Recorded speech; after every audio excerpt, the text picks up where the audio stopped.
Yo, what is going on, guys? Welcome back to the Boys Do Sports. My name is Dustin. I'm here with my co-host Brett. Today we got a little bit of a special preseason episode for you guys. While we're trying to get kicked into the NFL season, we can't really talk about much fantasy football, but we're going to get a little bit in today. We got our dark horses. We're going to hit the quarterbacks, the running backs, wide receiver, tight end. And obviously, this isn't like, we're not going to say, Patrick Mahomes, Josh Allen as quarterback. We're going to go dark horses. Some people, like, if you stuck with this last year, like, who was your quarterback last year? Last year, I don't remember who my wide receiver was. Keenan Allen, a guy you could draft in the 5th round. I can't remember who my quarterback was, though. I can tell you who mine was. Mine was Trevor Lawrence, and it did not end well. So...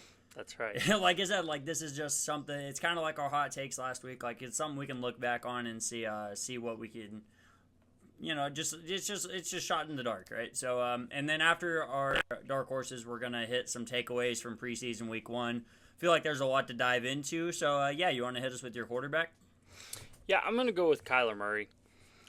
I understand it's kind of obvious because he has finished as like QB3 and QB6 in his healthy seasons, which I don't know if he's only had like one healthy season out of the 6 years he's played already. But rushing quarterbacks usually help fantasy, of course, and Kyler rushed for 900 yards in his second season, so I think if he could stay healthy, and this offense is going to throw a lot because they're going to always be behind. Yeah, so I also have Kyler Murray, so that kind of sucks. He's drafted as the QB10 in this draft. I feel like that's great value. In his last season that he was completely healthy, back in 2020, 2021, he averaged 24.2 points a game. Mm-hmm. It finished as QB2. I think it's, if he comes back completely healthy, there's no reason he can't take over the QB1 role. And especially being QB10, like, that's just great value. Yeah, even if he finishes top 5 for me, I'll be happy if I do get him at QB10. Yeah, exactly. Yeah. We'll try not to be the same on this next one. Yeah, running back, you won't have this guy, I don't think. Isaiah Pacheco. Oh, yeah, sure didn't. Yeah, this is going to be a pretty high-powered offense, and last year without Jerick McKinnon, he was averaging over 20 fantasy points per game. And because Jerick McKinnon always took over the passing down roles, well, without Jerick McKinnon, they just kept Pacheco in, and I believe that could be this whole year this year. And if he does that, he could easily finish as the number 1 overall running back. Yeah, I really did like Pacheco, like, towards the end of last year anyway, whenever they really just started just workhorsing the shit out of him, just handing him the ball and letting him fucking churn. I mean, it worked out great for him. I thought about going Pacheco, but this is switching to a guy that was really kind of nice for me for the last 7 weeks of last year. I'm going to go James Cook. James Cook, drafted as RB14 this year. I still think that's great value. In the first week of the preseason, he got 100% of the starter reps, so it is 100% his backfield. He finished as RB10 last season, despite not really getting used up until week 11 with the offensive coordinator change. Then after that, from week 11 on, he averaged 20 touches and 104 yards per game. So I'm 100% on board with James Cook this year. Yeah, he could definitely use some positive touchdown regression. I think he only scored 2 rushing touchdowns last year. So, with Josh Allen scoring 18 rushing touchdowns, it's hard. But I assume that will even out a little more this year. So I like James Cook a lot this year too. Yeah, I just think he has a lot of dual threat opportunities. I think he's way better off in PPR leagues. If you got a half PPR league, it's probably not gonna do that well because his total yards are right over 100, but it's split 56 to fucking 44. He gets a lot of receiving touches.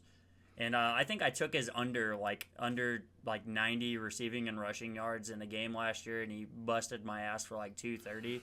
So I'll never disrespect James Cook again. Yeah. My wide receiver, I didn't go as deep as I did for the quarterback, running back, and tight end. I went at least QB10 or running back 10. Or I went Amon-Ra. He's being drafted as wide receiver 5 or 6. Behind Justin Jefferson, Jamar Chase, Tyreek Hill, CeeDee Lamb. Yeah, behind the big 4. Yeah, I like Amon-Ra, but you know how much I'm high on Jared Goff and the Lions' offense this year. But Amon-Ra could just absolutely go nuclear again. I mean, he received like 1,500 receiving yards last year. So, I mean, he could do more than that if he wanted. Yeah, and I'm pretty sure he wasn't even healthy for like the majority of last season either. So if he comes back completely healthy, Amon-Ra could be a beast. My only like hold back from drafting him is mainly because I don't have a pick that high. But secondly is his target share. If Jameson Williams comes out and like has 1,000-yard receiving season, like there's a good like chance Goff like shares the wealth because he still has Laporta in the red zone, and Laporta scored like 10 receiving touchdowns last year, like absolutely went crazy. So I am a little nervous that that Amon-Ra isn't going to get near as many looks with the healthy fucking Jameson Williams coming back. I went with somebody that is very deep.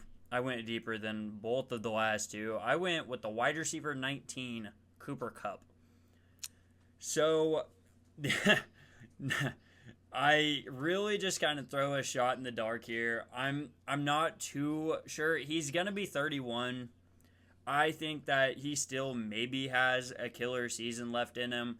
I still think he gets more of the target share than Puka Nacua next season because, you know, he still is Cooper Kupp. If he's healthy, he already has that, like, built-up relationship with Matt Stafford.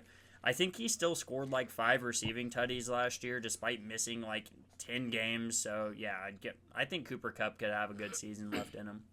Yeah, no, people are too low on Cooper Kupp right now as it is. Wide receiver 19 is crazy. Yeah, Honestly. when he was on the field last year, him and Puka were pretty split in half. And people don't realize that he missed half the season. So Puka being drafted in round 2 and Kupp being drafted in round 5 is just a way too big of a difference there.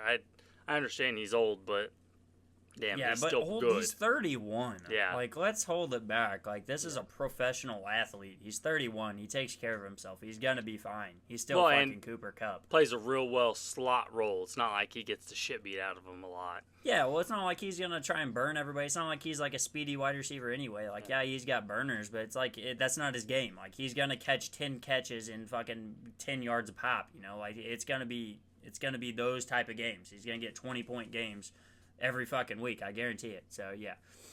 I like that. Okay, my tight end, I'm going Jake Ferguson. I think he's also tight end 10. He has improved every season. And next year, there's not going to be a lot, or this year, I mean, there's not going to be a lot in that Dallas offense other than CeeDee Lamb, if CeeDee Lamb shows up, get paid. But other than Lamb and Brandon Cooks, there's no real big receiving back. I mean, we got Zeke, he can catch the ball, but every year Jake Ferguson has got better, so I just really think that if the touchdowns go his way and maybe, 1,100 receiving yards, he could finish as tight end 1. Yeah, I mean, I really did.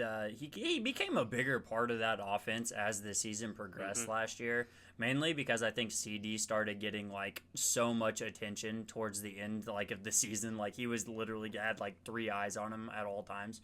So Jake Ferguson's probably primed for a pretty good year, especially being drafted at tight end 10. That's great value. Yep. So my guy is also in phenomenal value in my opinion. I've been talking him up since last season. Evan Ingram is tight end 8. I don't know how or why he finished as tight end 2 last year. He had over 100 receptions, like almost 1,000 receiving yards. Like I get last year was like a down year for tight ends, but Evan Ingram is going to have a better year. Like I really just feel like he's only going to progress. Like, there's just no way, especially with no Calvin Ridley, like, to take half the target share. Like, I really do like Evan Ingram a lot this season. No, yeah, I get that. I was high on Evan Ingram there for a while, but then I kind of switched over to the Christian Kirk side of things, which I might be switching back to the Evan Ingram after watching some preseason games. Yeah, I have some notes about old Kirk here. But I do think Evan Ingram could do well. I mean, as a PPR guy, Brian Thomas Jr. and Gabe Davis will be real big burner guys down the field. So that'll leave a lot of underneath throws for Evan Ingram. And that's where he feasts anyway, man. Like, that's his spot. So, yeah, I love the way Evan Ingram plays the middle of the field, bro. I am so fucking high on Evan Ingram. I hope he falls to me at tight end 8. That would be fucking fantastic. He should. All right, so, yeah, that's our 4 dark horses. We can jump into preseason takeaways. Now, this is just, like, kind of, like, I see a lot of people that have already drafted for some reason, and I think that is so silly, dude. You cannot be drafting while practices are still people trying to make the roster. Like, there are people still trying to impress to make the 53-man. So that's why it's like fucking Jahmyr Gibbs. Who knows how much he's going to miss now. If you drafted him in the 4th or 3rd round. No, Jahmyr Gibbs is beginning of 2nd round. Like, Yeah, you're taking Gibbs. You're taking Gibbs before Saquon Barkley and Jonathan Taylor. Well, not anymore, you're not. So Yeah. that's why you don't draft before the preseason. You draft after the preseason. So, and this is takeaways from it. So this is week 1 of takeaways. Just obviously not a whole lot of starters played, but a lot of young guys did. And my first one, it kind of scares me as a Pollard owner. I think Pollard and Tajay Spears are going to share the backfield. And that is terrifying. I think they split the shares like 53-47. And like that is terrifying for me. Yeah, it kind of confused me when they signed Pollard because Tajay Spears was like a replica of Pollard. Like, they're the same guy. They didn't come in and try to replace Derrick Henry. They signed Tony Pollard, and then they're just going to use both guys as that, like, real agile, passing down kind of back. Like, didn't make a lot of sense to me, and it still honestly doesn't. Yeah. But I'm fucking terrified. Yeah, it's not going to be a good backfield to own. Nope. But my first preseason takeaway, there was a lot of rumors this offseason that Javonte Williams wasn't going to be the Broncos starting running back this year because he lost a step and blah, blah, blah after the injury. Well, he was still working his way back from an injury. Well, he played 75% of the snaps with the starters when they were out on the field. So I think we can put those rumors to rest. It's his job. Well, and I don't know if you've seen the infamous, like, 30-yard juggle from Samaje Perine, but that was, like, I don't know. That was, like, the worst play I've ever seen. He's running up the sideline, juggling this ball, finally throws it forward, safety just grabs it, starts running. I'm like, how did that just happen? Like, but yeah, no, for sure that is Williams' backfield. Yeah, like, I wouldn't. Perine's just... No way, I wouldn't be surprised if Perine gets cut and then gets signed back by the Bengals. I'm going to stick with my free agent signings and go down to the Bears. I don't think DeAndre Swift is going to have a lot to say in that backfield. Khalil Herbert absolutely dominated the snaps and the percentage of the snaps with the starters out there. So I think I would rather have Khalil Herbert rather than DeAndre Swift. Yeah, I would just stay away from him at all, honestly, because they really like Roschon Johnson. And there's 3 guys there. It doesn't make a lot of sense why Swift even got signed there. He was the first running back to get signed in the offseason. He was the first guy. I mean, he's still, I think on the depth chart, Johnson's still RB3. Well, yeah, probably, but he played some with the starters. But DeAndre Swift, there's a reason why he got traded out of Detroit before he could do really anything, and then only spent 1 season with the Eagles before he got traded again or not re-signed or whatever. It just doesn't make a lot of sense to me. Yeah. Let's see. Do you know Jets backup running back rookie Braylon Allen? Yeah. That big bastard, man. Yeah. He ran good. He ran hard. I think he's pretty much the handcuff to have for Breece Hall on the Jets. Yeah, he's someone I'm definitely going to be targeting as somebody who really wants to get his hands on Breece Hall this year. Yep. Yeah, I don't think Israel Abanikanda. Yeah, he's still RB3. I sadly still have that cat on my taxi squad because I drafted him like 2 seasons ago. Can't really do anything with him. I talked about this a little bit before we hopped on the mic, but I really think that the Raiders have a dog in Zamir White. I think Zamir White is going to be someone that you can probably target pretty late and still get away with it if you go with like a zero running back strategy, I think he's going to be a dog. Yeah, no, Zamir White at the end of last season, like the last 4 weeks, he averaged 100 yards a game and like 22 carries a game. It was something kind of ridiculous, but four games in a row, he was like RB5 or something like that. And if he can do, 80% of that for the first, for the whole season this year, I mean, they're probably going to be playing from behind a lot because the Raiders aren't going to be very good, but they're also kind of like that gritty fighting team that are just going to keep their hand in the dirt and keep running the ball. Yeah, I mean, it's not like they're going to go down by 60 points. It's not going to be anything crazy like that because they do just run the ball. Like, it's not like they're going to go out and let Minshew throw 4 picks or let Aiden O'Connell throw 4 picks. Like, they'll be lucky to throw the ball 20 times a game. So, yeah, that's just kind of where I'm at. This is actually where I'm kind of getting a little nervous. Tank Dell is the odd man out in the Texans wide receiver corps. He is wide receiver 3. He did catch a monster of a touchdown, but I am terrified that that's going to be his role. He's going to be a boom or bust guy because he is not in the wide receiver 1, wide receiver 2 formations. Like, he's either in the slot or he's not out there. Yeah, hopefully they run a lot of 3 wide receiver sets, honestly, but they should, but you never know. They should with that. They don't need to have 2 tight ends out there or a fullback and a running back. Like, they're just dumb. I am scared that he's going to be the odd man out and that if you draft him too high, it's going to come back to bite you in the ass. Yep. Caleb Williams and Jaden Daniels both look great. They both look like great NFL quarterbacks. Hopefully that stays good because I'm really high on Jaden Daniels for fantasy this year. Yeah, no, I definitely think they both really showed out. I think J.J. McCarthy also had a great showing. Yeah. I think the only player that really didn't could you say Stetson Bennett's still a rookie? He didn't. I think he was on the injured IR all season last season, but yeah, he stepped away from the team. Pretty bad. Yeah, that was bad. Bad for him.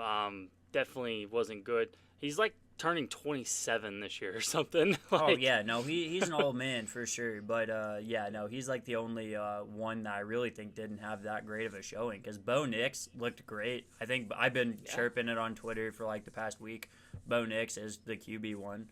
If the Broncos don't start Bo Nix, they probably just don't want to win football games. So that's just they'll end up starting Zach Wilson or something. Yeah, I didn't get to watch a whole lot of the Patriots. I don't know how great Drake May looked. I don't know if you watched any of that. I didn't Patriots look much game. either. No, I didn't either. I didn't see a whole lot of highlights, so I don't. I think I may have saw one highlight from a throw, maybe, but that was about it. Oh wait, that's a lie. I did see highlights from the Patriots game, but it wasn't Drake May. It was Joe Milton. So, yeah, that's right. Yep. Joe Milton absolutely show out. So who knows what's going on over there in New England? Let's see. Let's stick with wide receivers for me. O'Dunn's only played in 55% of the starter snaps, meaning Keenan Allen's stock is still fairly high. DJ Moore's stock is as high as it ever is. But if you're wondering who is the wide receiver 3 in Chicago, it is Rome O'Dunn's. Sadly, yes, because I believe that without Neighbors and without Marvin Harrison Jr., he would still have been the best wide receiver in last year's draft and possibly the year before that. Oh, so, yeah, O'Dunn's is a monster, dude. Yeah, he's a stud, and sucks that he's being stuck as a wide receiver 3. But growing with Caleb Williams will help when Keenan Allen does age out, which I'm sure after this year they'll have some easy ways to cut him or something like that because I think we can get maybe one more good season out of Keenan Allen, maybe. But last year was probably an outlier for how many balls he caught. Yeah. But Jermaine Burton, the Cincinnati Bengals rookie wide receiver, he's going to be stud next year when T. Higgins is signed to a different team. And honestly, it wouldn't surprise me if he ends up playing more than T this year if T. Higgins ends up hurt because he has no long-term contract. If T's has something bothering him, he's just going to say, I'm hurt. Oh, he's just going to sit out. Yeah. Yeah, because, guys do that because they don't have a long-term contract. They don't want to, risk their self out there. Yeah, I'm not too big on T. Higgins this year. No. The only wide receiver I'm probably really going to target from the Bengals would only be Jamar Chase. I do think that there would be a good role opening up for Burton, seeming how Tyler Boyd's gone. Yeah, that opens up a nice wide receiver 3. And if T. Higgins does take time out of the season, misses like 6 or so games, could be a pretty good little snag. He's probably going to go undrafted, so that's probably not a bad bench pickup. Yeah, no, he will go undrafted for sure. Yeah, there's no reason to draft him, but I think everybody's seen it. Probably, I think the first a drive of the game, I don't even know what play it was. Hollywood Brown is going to miss 4 to 6 weeks of football, which means that Xavier Worthy is probably going to drop in people's draft boards. He's probably going to go I think, round 3 now? Maybe 4? Nah, I don't think he'll come that far up. I think Rice might, though. Well, I still think, from what I'm seeing in camp, man, Rice is still wide receiver 1, but, man, Worthy has just been dominant. Yeah, no, he's good. And I don't think Rice is going to get suspended this season. I think it'll wait till next season. So, for redraft, I think where Rice is being drafted, it's great. That was my next note was Hollywood Brown left game, shoulder injury, and that leaves a lot more opportunities for Xavier Worthy and Rashee Rice. Yeah, man. Yep, both guys I would be drafting. Yeah, dude, no way you can't, especially if you can get them for pretty cheap. Here is my last one. I went over him a little bit, and I think this is why he jumped out to me and really made me fucking grab him, because I think I was going to go K9 on my running back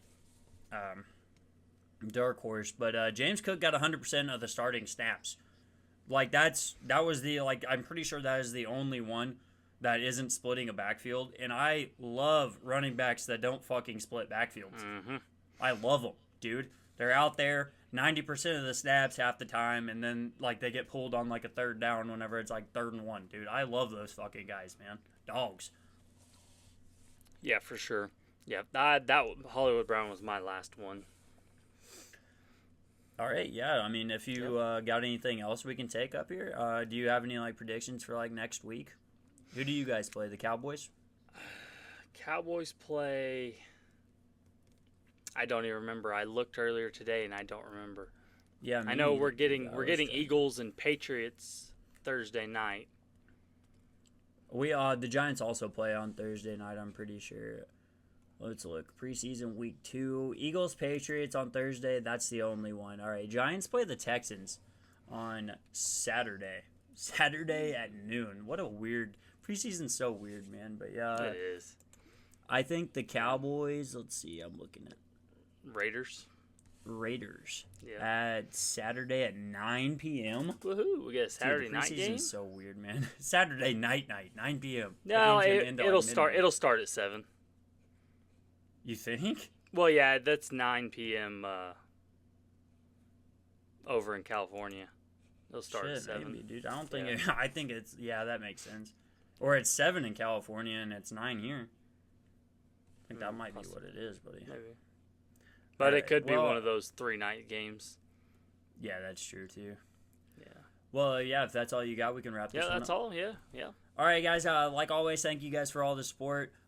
TikTok has been going pretty well. I think over here on YouTube, it's really been our best platform as of late. I think we gained 60-some subscribers since our last podcast, and that's massive. If you guys could, go ahead and drop us a like. If you want to drop us a comment, tell us what you guys think about what we said. That'd be cool, too. We're always down to argue in the comments. And, we'll catch you guys next week.